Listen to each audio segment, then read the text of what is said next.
Good afternoon and welcome. You're watching MF Corner. I'm Sumaira Abidi. On the show today, we're going to be discussing an important topic. In fact, it's a new SEBI regulation which came out just last evening, which mandates that a portion of the salary of key employees of asset management companies or mutual fund houses as we know them should be paid out in the form of mutual fund units in the schemes that they either manage or oversee. Now, the quantum which SEBI has prescribed is minimum 20%. So this will be paid out from the direct plans, and the units which will be allotted as part of the salary will have a minimum lock-in period of 3 years, which cannot be redeemed even if you resign or you retire before achieving the age of superannuation. The new rules are implementable from the 1st of July. Now, if a person, one of these key employees, is the fund manager, it's fairly simple, the process. You get units from the schemes that you manage. If there is somebody who's managing only one scheme, you will get 50% units of that scheme and 50% units from a scheme which has a higher risk value. For everybody else, it is a little bit more complicated. Now, who are the other key employees, right? It starts from the CEO. It includes everybody, including, say, the risk officer, compliance officer, security officer, HR people, the CIO, the COO, the operating officer, investor relations, all the way down to the dealers. Now, for all of these people, they have to have units of every single scheme of that fund house in proportion of the AUM of those schemes to the total assets that fund house is managing. Who is not included in this is for those who are managing or have oversight only over ETFs or index funds or overnight funds. Those are excluded, as well those having oversight or managing existing closed-ended funds. For closed-ended funds also, we believe that there could be regulations being announced later. Now, this has met with mixed reactions. Even within the industry, there are people who are welcoming it. There are people who are not in favor of it. And of course, even outside, whether you look at the distribution community or investors, or the unit holders, you can say the reactions have been mixed. Unit holders, of course, saying that we welcome this because we want more and more AMC people to have skin in the game. Having said all of this, let me now invite my two experts who will give us a better understanding of, exactly where the shoe bites. That's Radhika Gupta, MD and CEO of Edelweiss Mutual Fund, and joining in to offer an outsider's view of the industry is Firoz Aziz, Deputy CEO of Anand Rathi Wealth. Good afternoon to both of you, and thanks very much for joining in. Radhika, since you're representing the mutual fund industry, let me first start with you. We've got a basic understanding of exactly what the new rules imply, but what does it mean for somebody who's managing a fund house?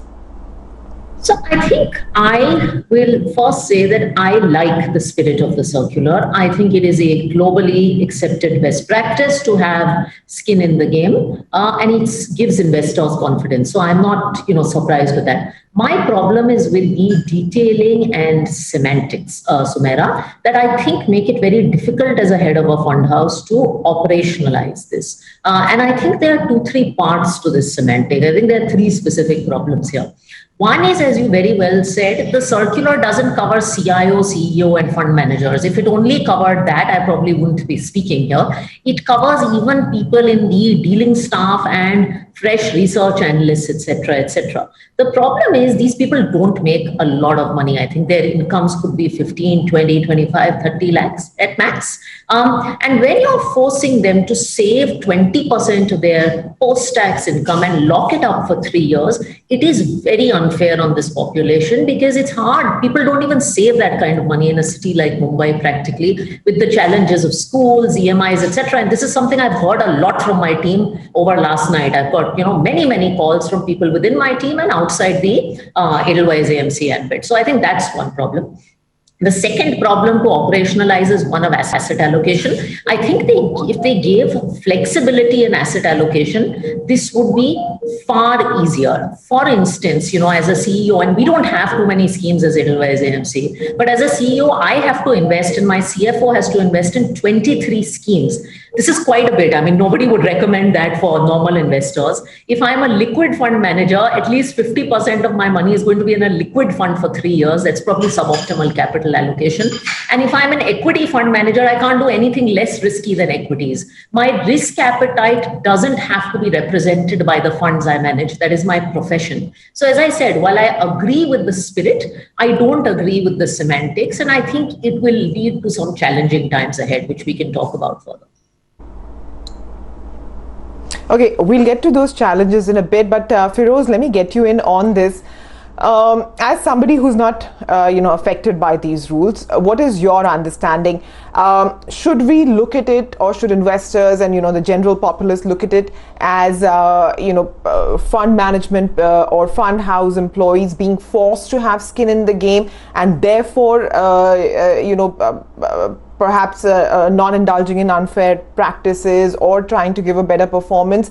Or should we look at them as people whose asset allocation is now, to some extent at least, gone out of the window?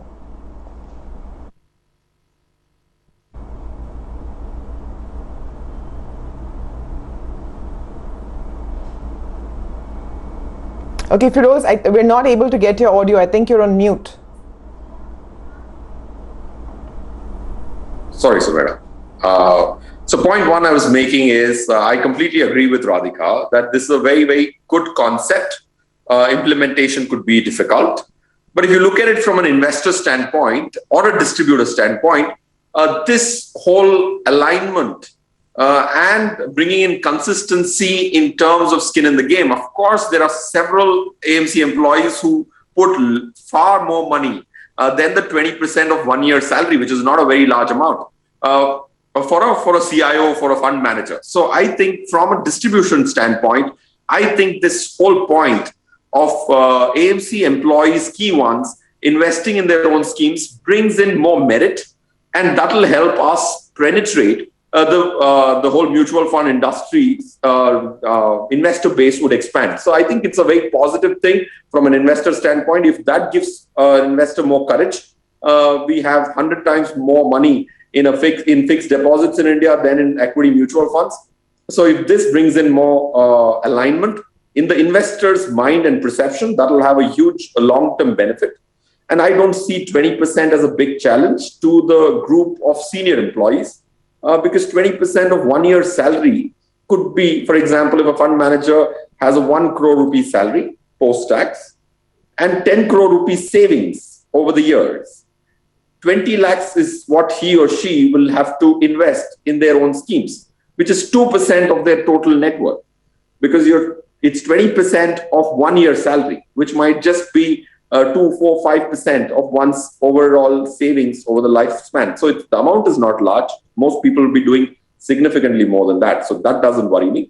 But definitely, like Radhika pointed, the junior staff or the dealers who just entered, forcing them would be a little unfair. Okay, so Radhika, what is the biggest grouse now? Is it ideological that the regulator should not and cannot be deciding where people invest their money, or is it something more real that that you could lose talented people, at least at the top level? So I think for me, and I can't speak for others, I think, and I just want to make one point before I answer this, Sumedha, there is a lot of talk about skin in the game. I can tell you, and I'm not the only one, I have 70% of my net worth, not salary in Edelweiss AMC schemes, and a very large amount of my incremental salary that comes via SIPs. This is true of my CIOs, this is true of my product head, this is true of my sales head, and it is not, Edelweiss AMC, unlike some AMCs, doesn't have mandates to do this. It's because we have most information about our products, we like our products, and we trust our fund manager's ability. I don't do fixed income outside Edelweiss AMC, even if I had a choice. So I just want to state that for many of us, skin in the game is already there through our investments, through our ESOPs, and the fact that as fund managers and CEOs, we also have our name and reputation on the door. I think my biggest grouse is the fact that this is on your savings. It's not a percent. If this was 20% of bonus compensation, or if they said, of all the investments that you do in mutual funds, 50% should be in your schemes, I would have no problem, even if they said 75%. My biggest grouse is you can't force people's saving patterns and then investment patterns. So if this was just a percentage of my total MF investments, not a problem. And if I had some flexibility in terms of which schemes I can invest in so that this is practical, maybe, invest in 4 schemes of the AMC. There are practical ways to do this, but it's very, very strict today. Okay, Feroz, is there any global precedent for a move like this? No, actually, no, Sumaira. I think there is a good global practice. BlackRock follows it, Fidelity follows it, but there is no regulation, as far as we could find, where a regulator mandates each employee, the key employees, to invest in a specific fashion. Especially in our case, the circular which we read yesterday forgets the personal word in the concept of personal finance and tries to straitjacket all of them, a large group of people from different strata, different salaries, different age groups, different risk appetite under one circular, which I think is taking away the personalization and the customization of the life stage a person is in. And the investments have to be customized and be contemporary to where he is today. So there is no precedence. There is definitely some asset management companies which follow a practice voluntarily. Several of them do, but no regulator has imposed, as far as I've known, any such strict rules. Like Radhika was mentioning, this is a very strict rule. No regulator has done so. Okay, we're going to take a very quick break, Radhika, Feroz. We're going to be right back. And on the other side, we'll talk about whether there is any scope now for negotiation with SEBI on this, or is this, come the 1st of July, be implemented as is. We'll be right back. Stay with us.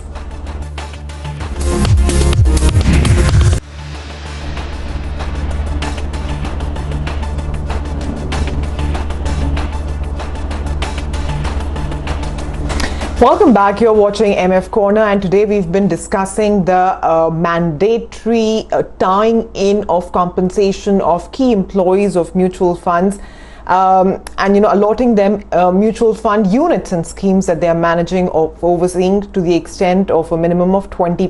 Radhika Gupta of Edelweiss AMC and Feroz Aziz of Anand Rathi are with me. Radhika, before the break, we spoke about the kind of challenges that this might face.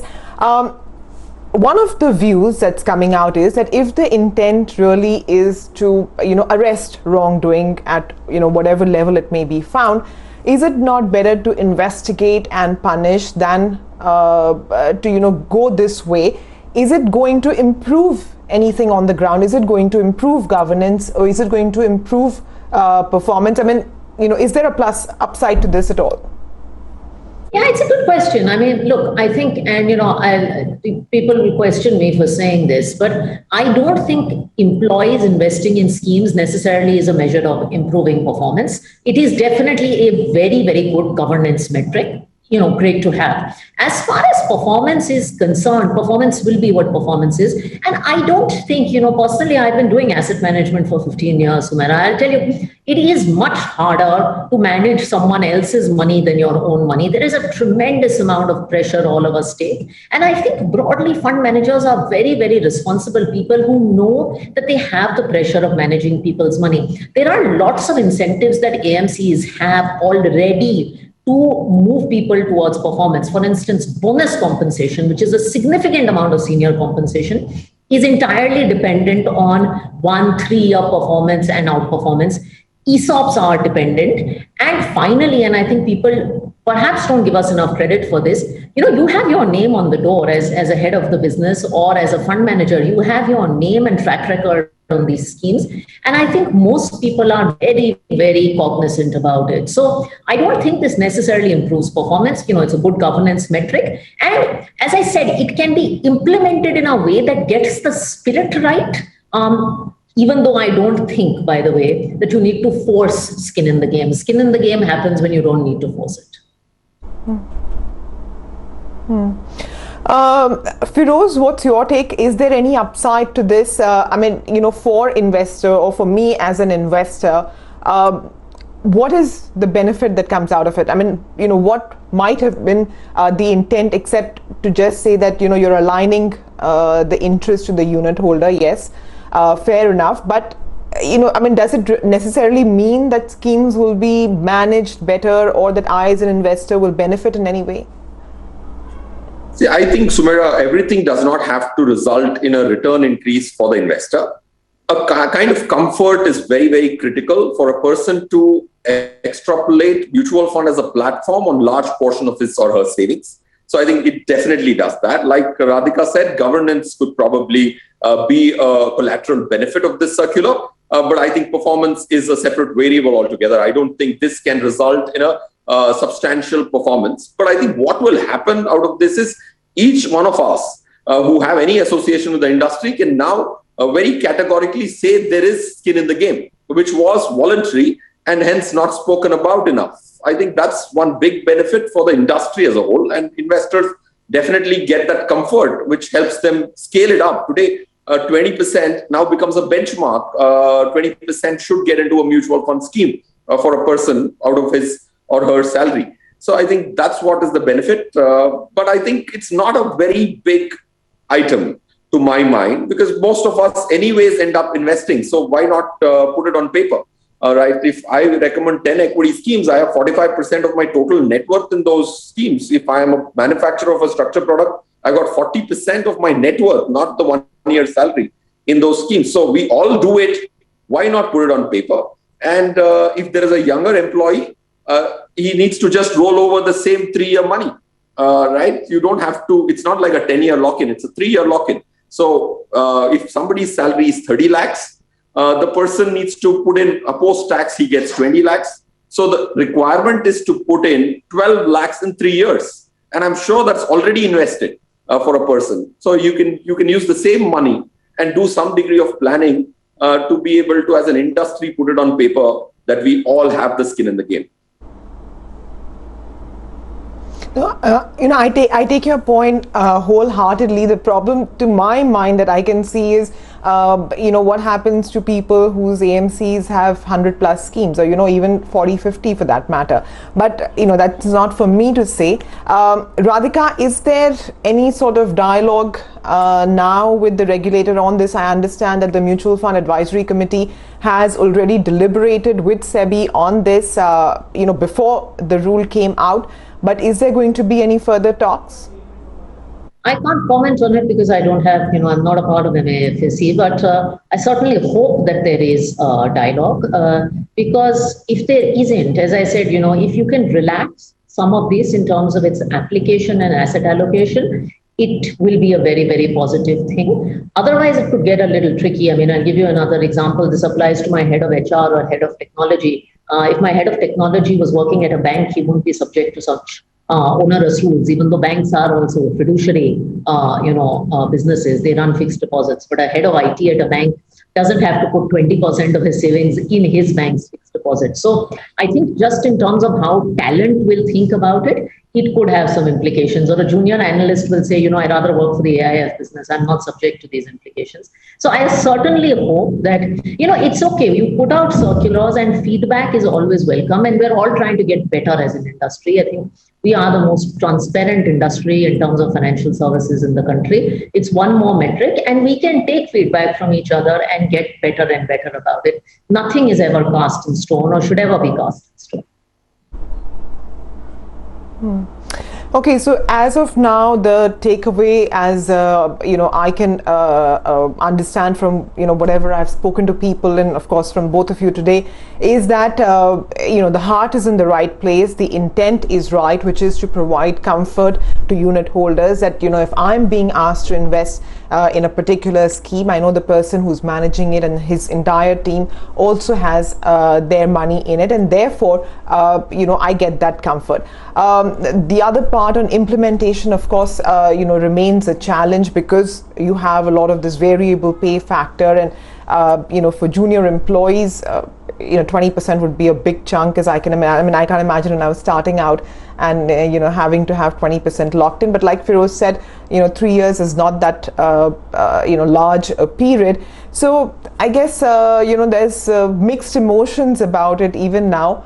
But the implementation and execution is what we'll have our eye out on. Radhika, Feroz, thank you very much for joining in and for explaining both sides of this issue. Thanks very much. With that, we'll wind up on MF Corner. Thank you very much for watching. And if you have any thoughts about this issue, or if you have any other mutual fund related queries, do feel free to write in to us, and we'll be very, very happy to read your suggestions and to take up all of your queries. Thanks for watching. Closing bell is up next.